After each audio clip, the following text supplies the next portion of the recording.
And we are recording. Good morning. For anyone who doesn't know me already, I am Sarah Crimmens. I am the event co-producer for Newcastle Startup Week, working with Paul. This time it's Newcastle Startup Week online, running in May of 2020. So I'm here today on day 5, which is Keep Going or Pivot, our last day of the 5-day event. I'm here with Tamsin Crimmens. You might recognize the surname. She is my sister. And we're going to have a conversation about the feminine way of doing business. So this is not by any means to rule out men at all. This isn't about women overruling men. It's really a conversation about these characteristics and traits that we have inside of us that can really help enhance our lives and in turn our businesses as well as entrepreneurs or business owners. So without further ado, I'll just let Tamsin introduce herself. Thanks, Sarah. You're so good at presenting. You are such a natural. It's ridiculous. So yeah, my number one role is your sister, naturally. But in terms of business, I have a business called Curious Souls, which I feel like I'm through the kind of startup phase now, actually. It's a couple of years old.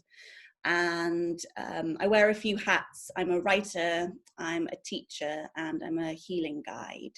And I don't say healer because I don't heal people. I just guide them to access the tools within them to heal themselves.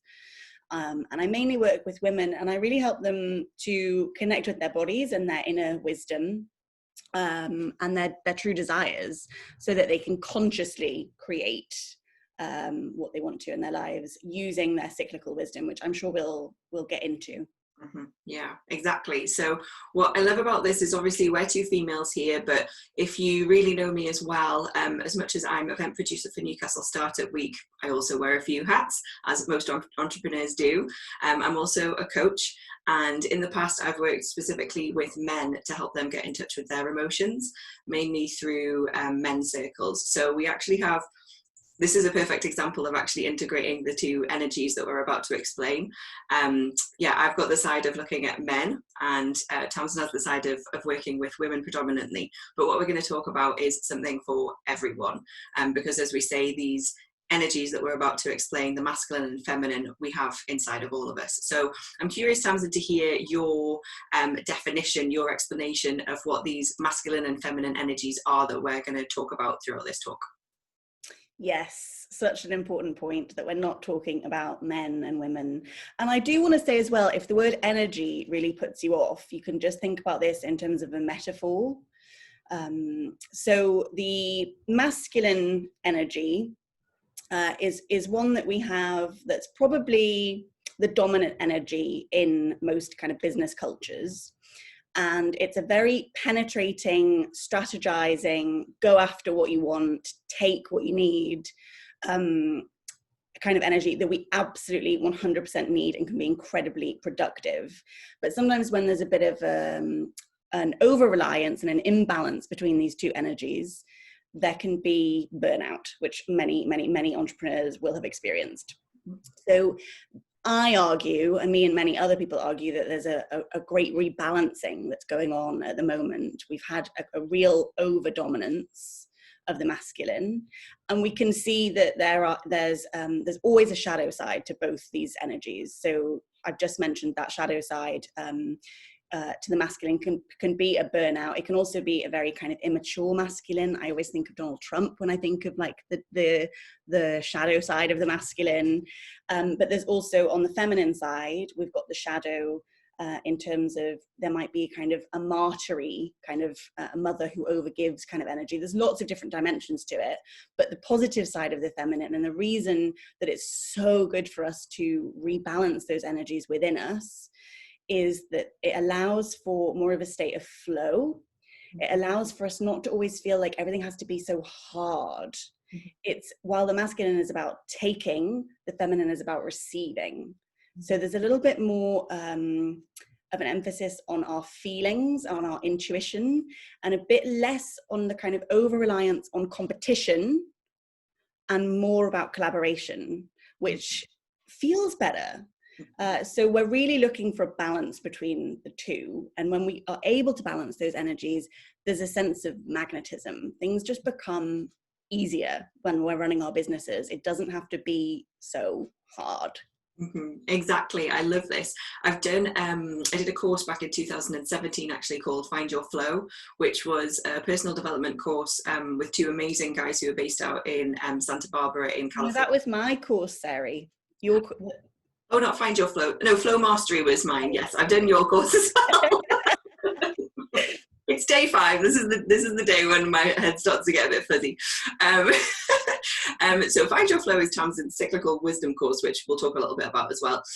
Flow Mastery was all about flow in terms of this stopping pushing and starting letting things gravitate towards you. So this magnetism, as Tamsin says.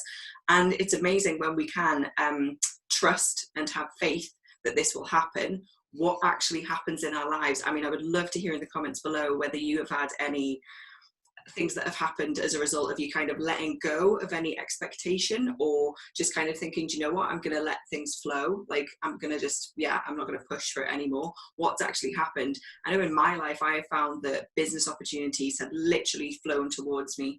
I've got my biggest social media client through that. They just randomly sent me a message on LinkedIn one day after I was like, okay, I'm not working with this client anymore.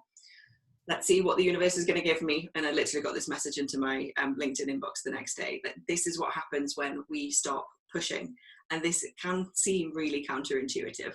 And I really, really get that, because I really resisted this for a lot of years. I hustled and I ground. I was in the grind, and felt like, you know, the amount of effort in terms of pushing you put in, that is what equaled the results. When I actually realized, yes, I still got results, don't get me wrong, but the pleasure of surrendering to what is and what might be, and the kind of excitement that can come, it's kind of like a childlike curiosity in a way of letting stuff flow towards you, is just so much more pleasurable and much more fun as well. So this is what we're talking about when we come to magnetizing, and I just love that word, magnetism, like just letting things flow towards you. So that's what Tamsin is saying, is we're talking about this completely balancing act, and we're already kind of seeing that it's already in the world. Like, this might seem like a new concept to you, but we've seen it coming through with things like the Me Too movement, just the rise of more feminine leaders, and the acknowledgement of male leaders as well, that we need more females in positions of power, not dominating power, but, you know, leading the way. So it's just we thought this was a really interesting topic to bring to you guys and to talk about. So what I'd like to ask Tamsin is, how do you think entrepreneurs can integrate these feminine characteristics into their lives or their business to magnetize things towards them? Well, I think you brought up a really interesting word there, which was trust. And when I think about the highest expression of our masculine and feminine energy, I think of it in terms of a grounded and integrated masculine is a feeling of being held, and it's like a strong foundation beneath us, where really it's about having self-belief and actually recognizing I don't have to be working all of the time, because we did not set up our businesses to be working all of the time. We left that many of us traditional way of working because we wanted more ease and flow and creativity and joy and all the good stuff in our lives, as well as money. Freedom is the word that really comes through. Everyone says freedom is why they become self-employed. 100%. So you don't get that when you're working 100 hours a week, or feeling stressed about losing clients, or constantly pushing, going. So an integrated masculine, a really mature masculine, its highest expression is the strong foundation beneath our feet. It's earthy, it's grounded, and it means that we have a sense of trust in our lives. So we can drop the to-do list, which is so often busy work anyway, and we can actually come into a much greater understanding of our vision. So always reconnecting with the big vision for what we want to create, because we're not here to be machines who complete our to-do lists. And it's having that recognition of how many times have we ticked off everything on our to-do lists and then still felt like I'm not doing the right, I don't feel fulfilled, I don't feel like I'm going in the right direction. So considering that question for an integrated masculine, am I working too much? Am I pushing too much? How can I lean into trust more? Am I really on the right path for me? Because am I actually in integrity with my biggest vision, my highest vision for my life and for my business? So that's really beautiful. And that container and that foundation is what allows the feminine to flourish. And this is what I love, is they work so beautifully together. And the metaphor I love to think about with this is when two people get married, and we'll just, for the sake of argument, use a man and a woman, just for illustration purposes. Traditionally, the man would carry the bride, the groom would carry the bride over the threshold. So there's this idea that that's strength. And I know that can be a real shame trigger for a lot of men, but we can talk a little bit about how that can mean different things, because arguably there's huge amounts of strength in softening into your vulnerability and your emotional life, which is more of the feminine energy. But so that foundation is able to support the feminine, and in that divine union of the two, crossing over the threshold into a new creation, into a new paradigm. So they have to work together. It's not going to work if the feminine jumps off and says, no, I don't trust you. I don't want to do this. Or if the masculine goes, no, I can't. I'm just going to have to drop you. I don't trust myself. So it has to be that divine union. And when we allow the feminine to flourish, it's exactly that word that you mentioned, which is pleasure. So asking ourselves, is there a martyrdom going on? Is there, where might the shadow side of the feminine be showing up? Might we be using another side of the shadow of the feminine can be manipulation? Mm-hmm. So there's, it's inner work essentially, which, I mean, any entrepreneur I know, a huge part of their success, in fact, every entrepreneur I know says that their success is down to their inner work and coming through those limiting beliefs that they have. So looking at that and recognizing, where am I tripping myself up with this energy, and where can I actually allow more pleasure into the pursuit of what I desire and the manifestation of what I desire. So there are some questions that you can start to ask, and it's different for everybody. So it's really, it might just be taking your journal out and thinking about some of those questions. Yeah. And I mean, I'm a huge fan of journaling, and I did a podcast a little while ago actually with Ian Farrer, who interviewed Richard Tubb, and he was advocating journaling. He's works more in like the computer side of things. He's a great guy, and he was advocating journaling. Excuse me. If you do journaling or not, you will do planning because you are an entrepreneur. So you don't need to label it as journaling. You can get your A4 pucker pad out, and you can just note down areas where you think you might be, as Tamsin just outlined, some of those little areas there. And I love the fact that we're really bringing light to the fact that each energy or each characteristic, we're talking like the masculine and feminine, has light and has shade. So sometimes I just was thinking from what you were saying there, the feminine can come out in this like bitter. We can be acting in the shade when we're acting from a place of wounding. So if we've experienced something in the past which has left an imprint on us in a negative way, we can act from a wounded place. So if we're in our beautiful, like divine feminine place, a very like healthy feminine place, we'll be looking at collaboration. We'll be looking at being aware of people's feelings towards things while still making sure that we're serving ourselves. But if we are coming from a wounded place, it can come across as like bitterness or spite or just these icky feelings that kind of feel not so great in our bodies. And I suppose that what I'd like to touch on here is the kind of the feelings, the emotion side of things, which traditionally has very much been keep that out of business. And I do actually advocate that it shouldn't necessarily be in business all the time. I don't think that running my business for sure would really work so well. And I've actually had to talk to employees about this. Excuse me, day 5.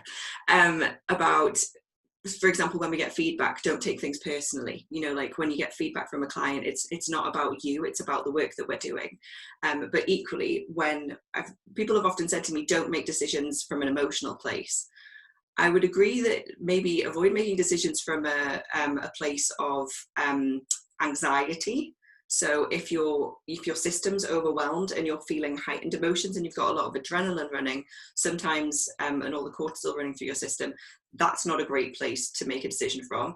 If you can make a decision from a calm place, though, actually maybe looking at your emotions, and I'd really love to touch on intuition as well, and this feeling side of things will actually benefit your business. If you can make your decisions from a place of alignment with yourself, which very rarely comes from your head, it often comes from your heart. Like, what really matters to you? Like, what do you really care about?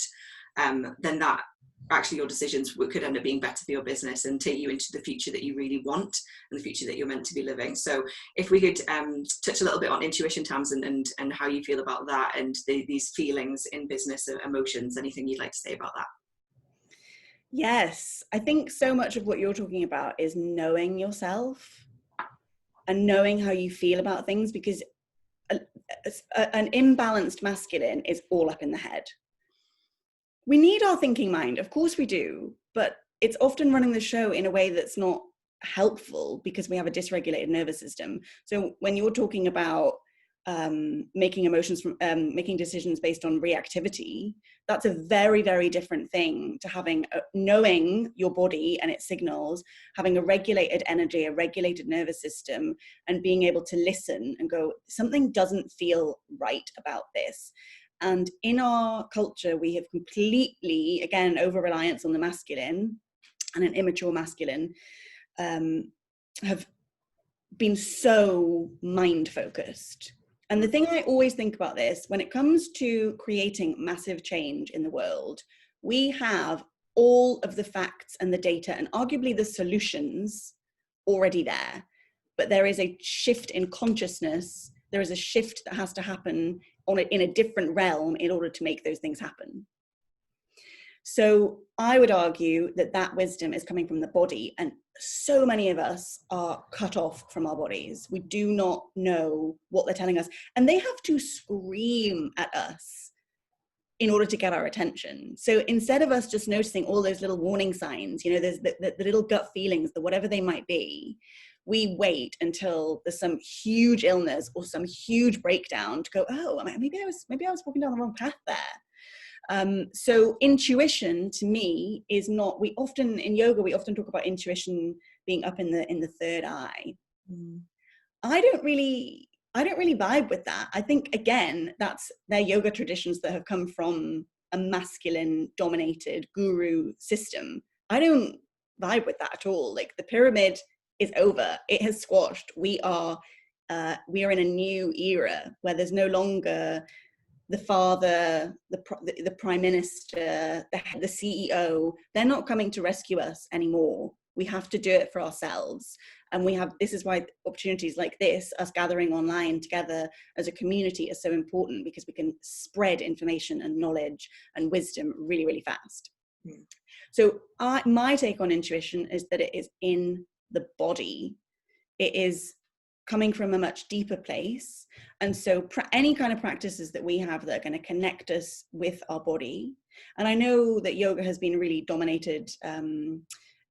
Women tend to practice it more, but I know so many men that get huge benefits from it as well. But it could be other practices where you're listening. It's developing a listening relationship and a loving relationship to the body and what it's trying to tell us, because it will always guide us in the right way.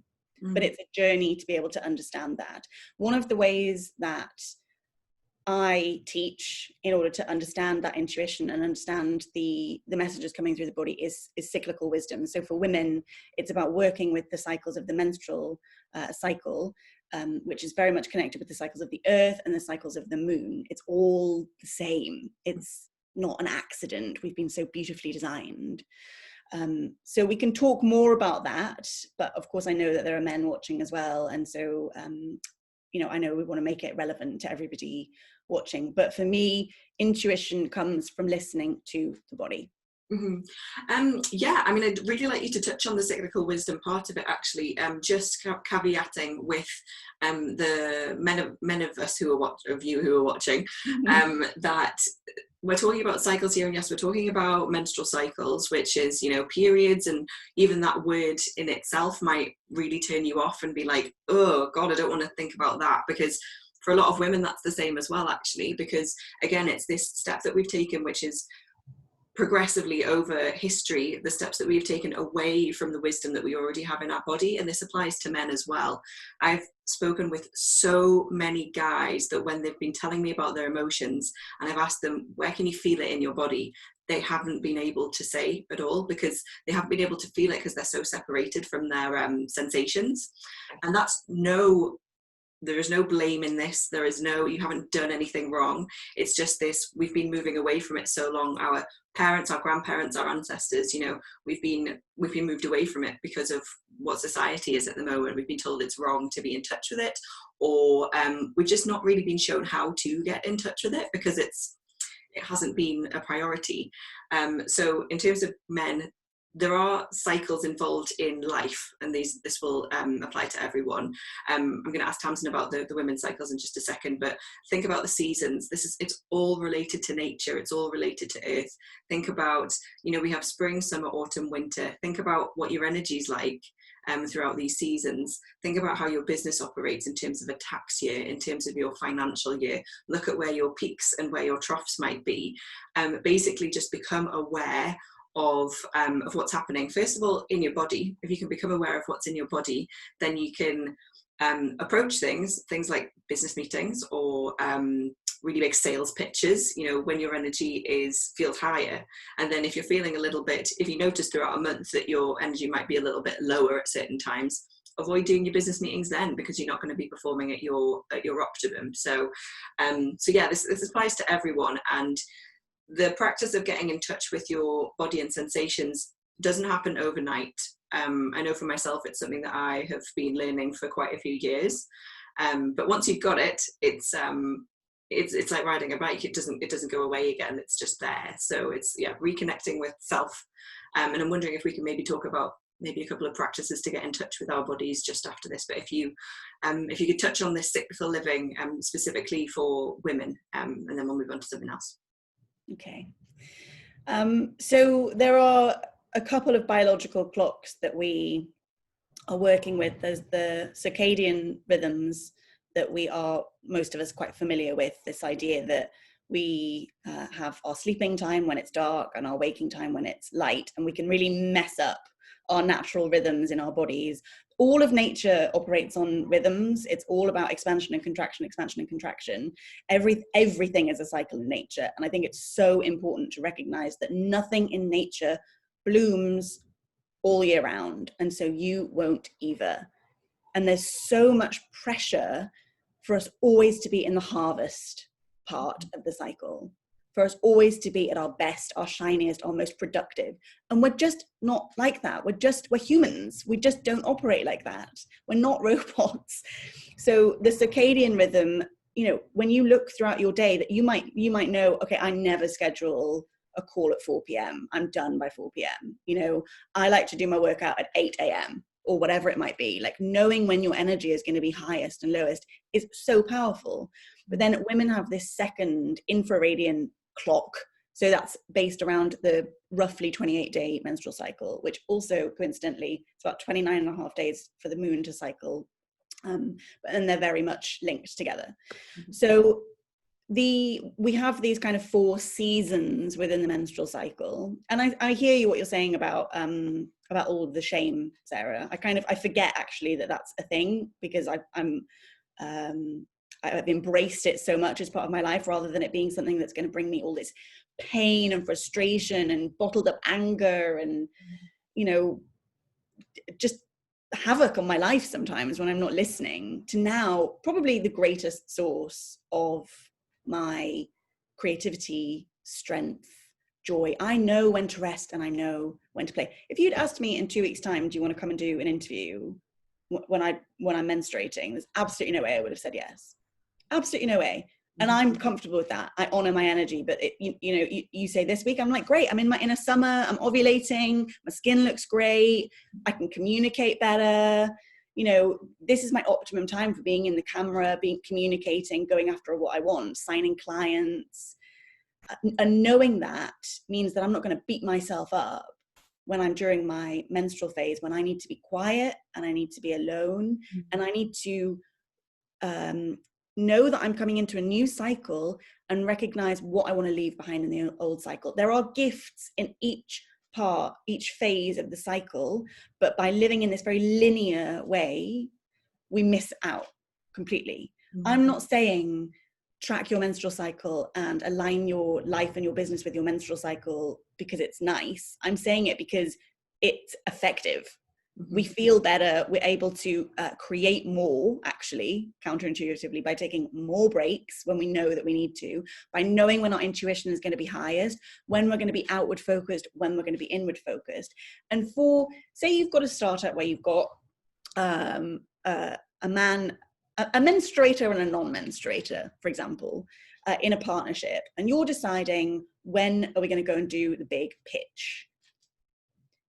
It is really foolish to not look at when you're going to be at your absolute best to do something. Why would you schedule something for when you're going to feel highly likely not necessarily not that great, but not in a very outward energy? It just doesn't make any sense. So having that information is powerful for everybody. And even in your personal relationships for men, wanting to know when your partner might be more grumpy, potentially, when they might be more up for doing family activities, or when they're going to need a little bit more time to themselves. That is going to save so many fights. Like, it's a really powerful thing to understand that about any woman that is in your life. So it's a powerful process. And I would always say, if you're like, I have no idea what you're talking about, just start by getting an app or getting a diary and tracking, begin tracking and begin empowering yourself with the information about your cycle, because there is so much power in it, rather than just blasting through the month and feeling bad that you don't feel the same all the time, because you don't. Yeah, that's so interesting. So the app that I use, which was recommended by you, Tam, is Clue. And that's a cycle tracking app. It's quite kind of oriented towards people who want to get pregnant. I do not. I just use it to track.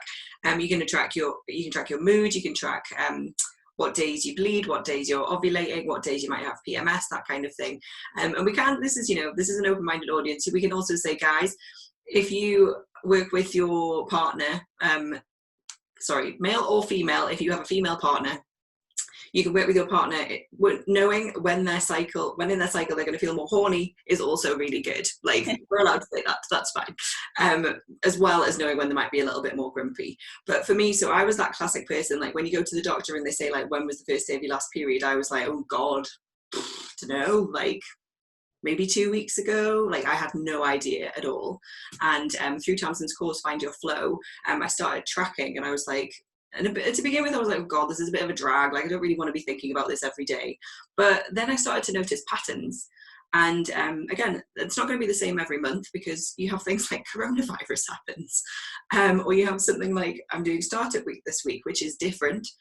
Or, you might have a bereavement in the family, or you might get a new job and you might be on cloud 9 for 2 weeks or whatever. But tracking my cycle, I now know sometimes there'll be a day around day 18, actually, I just have a really low. And I never used to know why. I was like, why am I feeling low? I felt great yesterday. And just tracking that cycle now, I know around that day that I'm not feeling so great. So for me, it's reassurance that I don't need to dig into something and be like, oh my God, what's going on? It's just like, this is just the way that my cycle works. It's predictability, and understanding your own rhythms is deeply empowering for how you schedule your life and how you decide what you do with your most precious resource, which is your energy.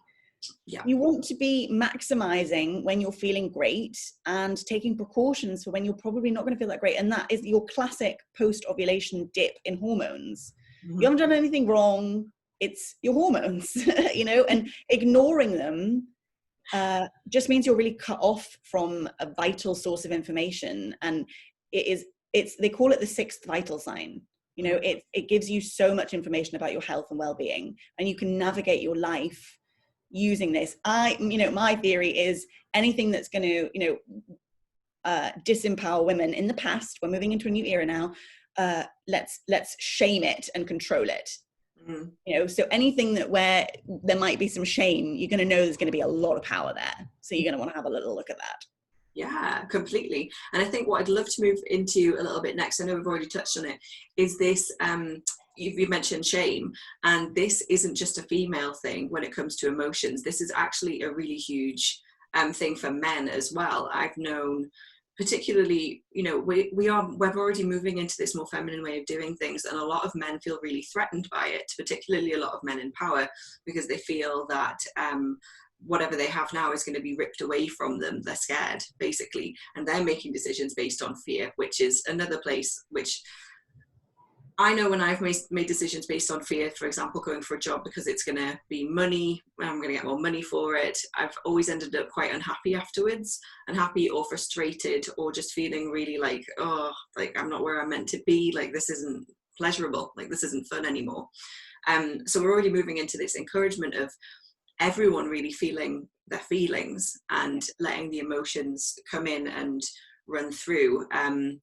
For both men and women. I'm wondering if you want to say anything to that, you know, like getting in touch with your emotions, and again, you know, we've been conditioned not to really do this. So my point is being very compassionate with yourself when you're not able to do something straight away. Yeah. And also not giving up, like keep going with it, whether it's cycle tracking or whether it's a man and you're thinking, you have a brilliant relationship with someone, but maybe you've not traditionally communicated and you really want to, keep trying to have those conversations, keep trying to get in touch with how you're feeling, here, not just here. And yeah, get in touch with yourself. So anything that you want to say about getting in touch with yourself? Absolutely, because up here is a mess and it's really difficult to communicate from here a lot of the time. Whereas if you can say, oh my goodness, I'm really noticing my stomach is tight, or my heart feels really heavy, or like, oh God, I just feel like I want to be sick. You know, like this is communicating such important information.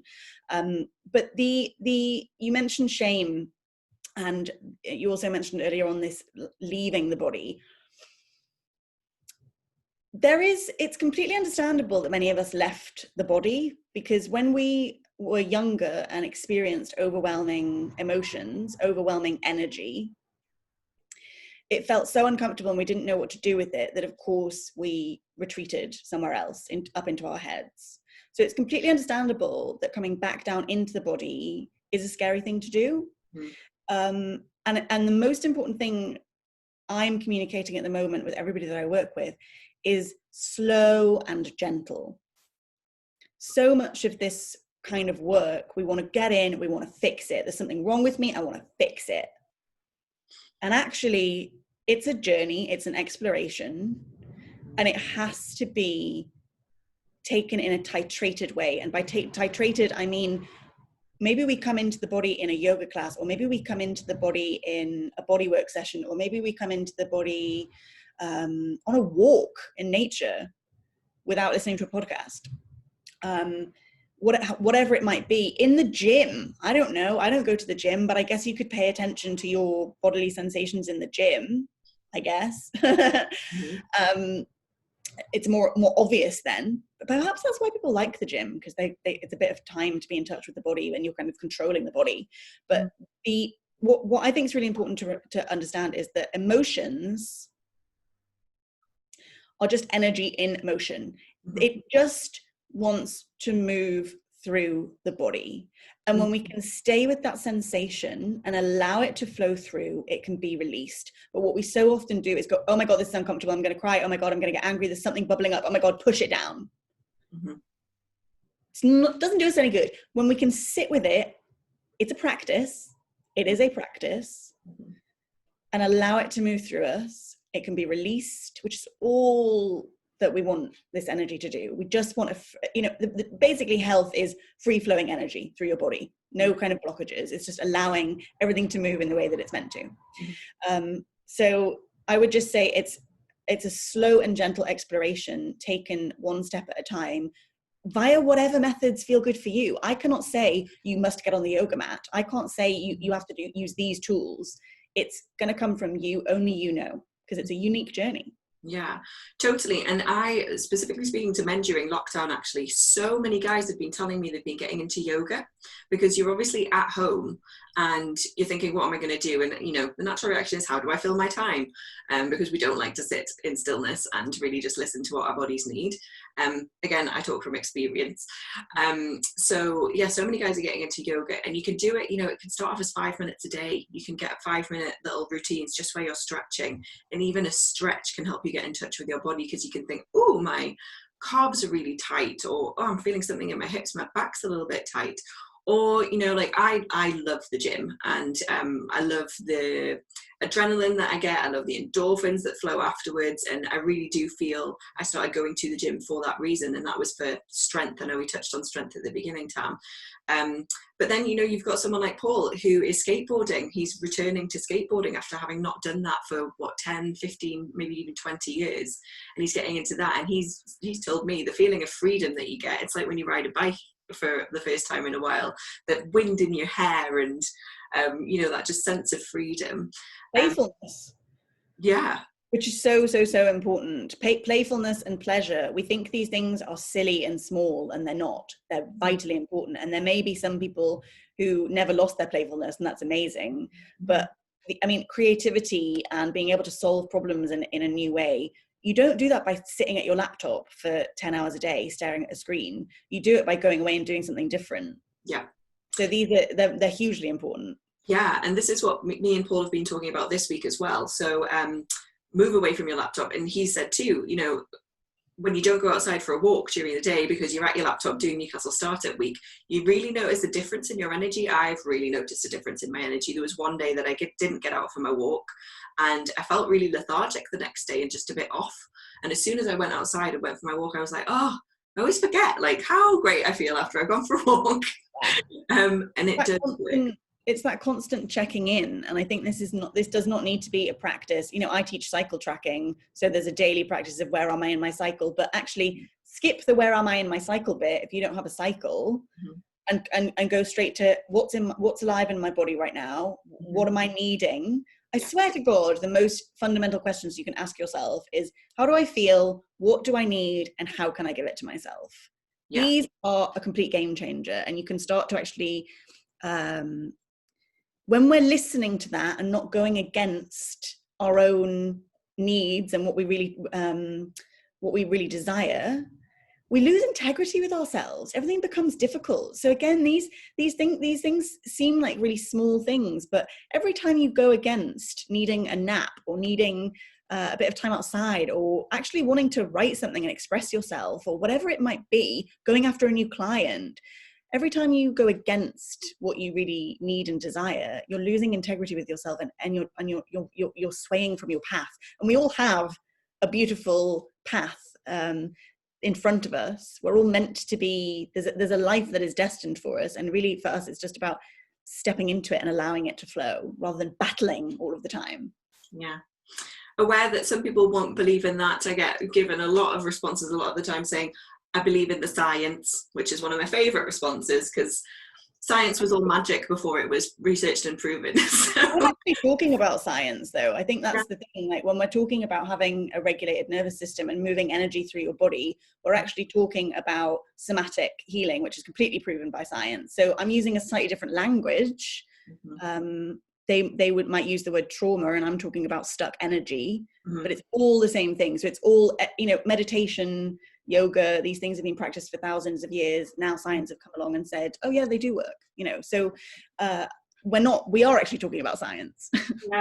Yeah, I suppose it's not in those words that people see, you know, like a lot of people saying, oh, well, even this, a lot of people are saying the same things in terms of things that are working for them. I think people don't believe it when it's a felt sense, like people are experiencing things through feelings and emotions. It's like that doesn't compute with their way of thinking.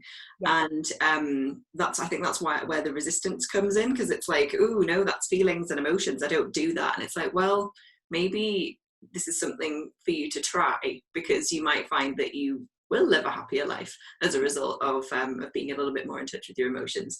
And just on that level, we were talking a little bit before, and I wrote something down, connecting on an emotional level. So many men tell me, and this is true, men are problem solvers, they want to fix things. So it's no wonder that you approach something when you're feeling a bit off with like, how can I fix myself? You know, that is how you're programmed in a way. What I would say is, when you're able to connect with, we always hear when you're connecting with people don't remember how you make them think necessarily, but they do remember how you make them feel. And how you do that is by connecting with them on an emotional level. You know, with the best will in the world, if someone's trying to connect with me in terms of like the car they drive, or you know, I don't know, something a bit more superficial, like the weather, or you know, like having that kind of conversation, I won't remember it because I don't really feel anything.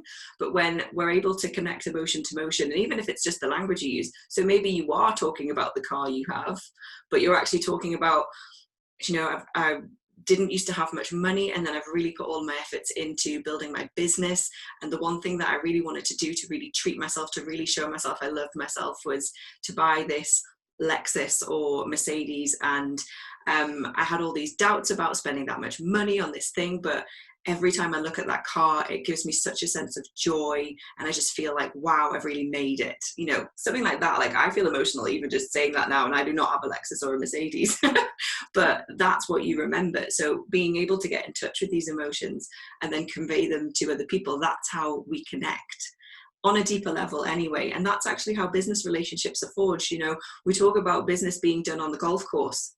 Yes, you're out in nature, amazing, and you're also connecting on a level that isn't just about business. And whether you talk about emotions or not is irrelevant. You're connecting in a different way. So yeah, like, yeah. What I would say there is that you're mirroring each other's nervous systems, and that's a way of connecting, because again, you know, thoughts are created by our felt sense. They're not separate things. It comes from, we're body based. Yeah, it's the other way around. We so much has been mind down, and actually things are much more body up now. Science is proving this. So yes, you're walking along on the golf course, you're actually mirroring each other's nervous systems and co-regulating together, and that is in the felt sense. You're like, I just spent time with Bob and I just feel great, and yeah, we should give him the contract or whatever, you know. So it's actually all the same thing, but I don't know, the feminine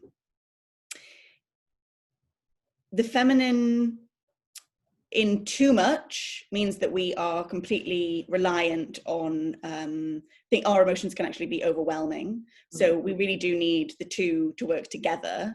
And that doesn't mean that we're all up in our heads all of the time, but it means that we have a strong foundation of strategy, and then we are able to allow when we've got that and we've got that trust, then we can allow some more of the energy to flow in our bodies, and it means that when it's not going to be overwhelming. So they have to be married together. Yeah, and I know for me, I'm just going to make this point, and then I'd love to talk very quickly about strength in terms of your definition of it and how we can think of it before we finish. And now I'm going to forget my point. I always do this. Oh, grounding. So I know that I will get headaches when I'm too much in my head. So, and then I can't be productive because my head goes fuzzy and I can't think straight. So for me, being able to actually filter my energy really like down into my root, which is, I know not everyone believes in chakras. I do work with chakras, and the energy is right at my root in terms of kind of being able to look at my energy in that area of my body, and that helps me kind of just drop down and get more into my body, I suppose, like let the energy flow down rather than getting it up here and just being like whoosh. So yeah, that's what we talk about often when we're grounding is, and also that can help move any feelings of fear that we have. And as I said earlier, you know, making decisions based on fear isn't a great place to make decisions.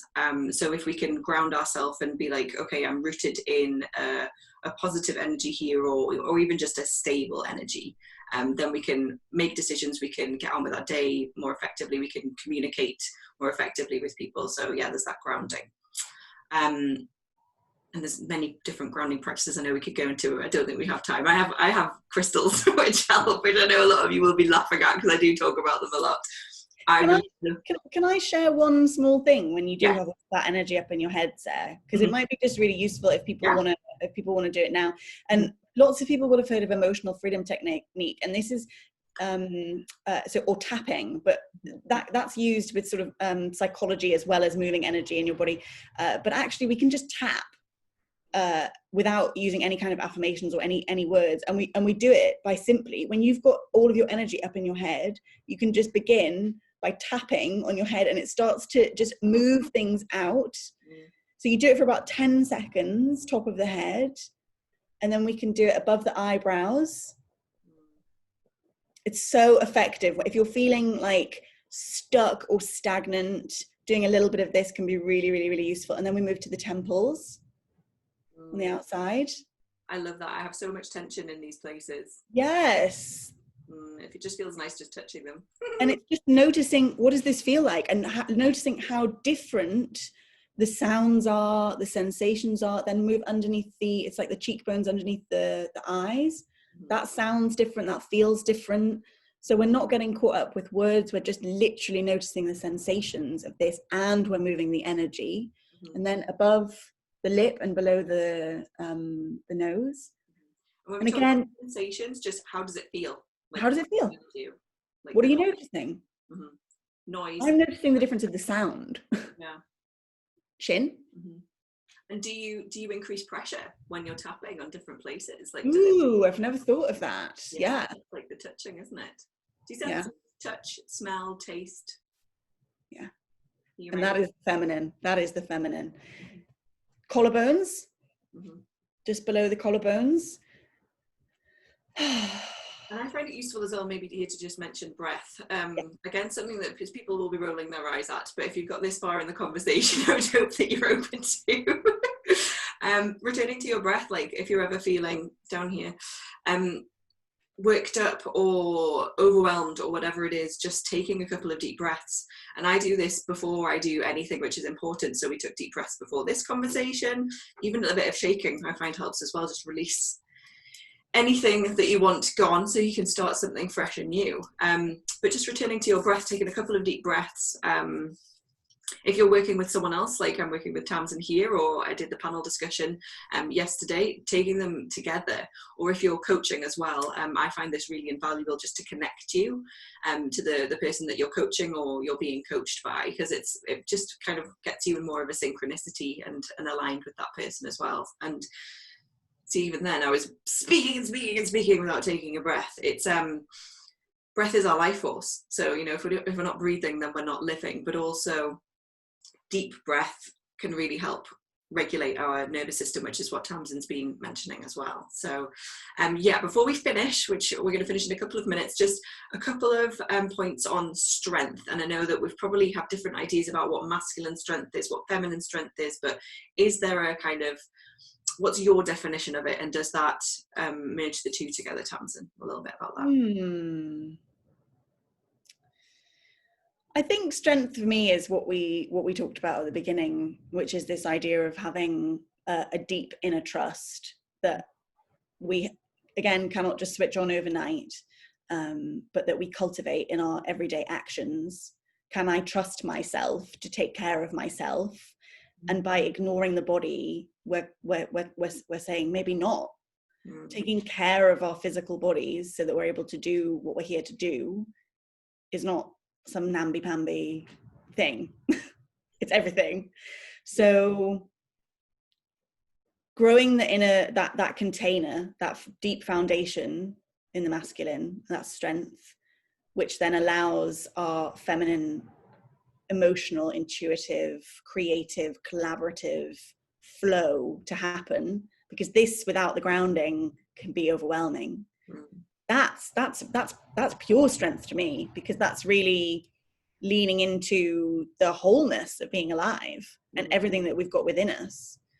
And these are kind of, in some ways, kind of simplified ways of talking about this, because it's a vast subject, the energies that we have within us.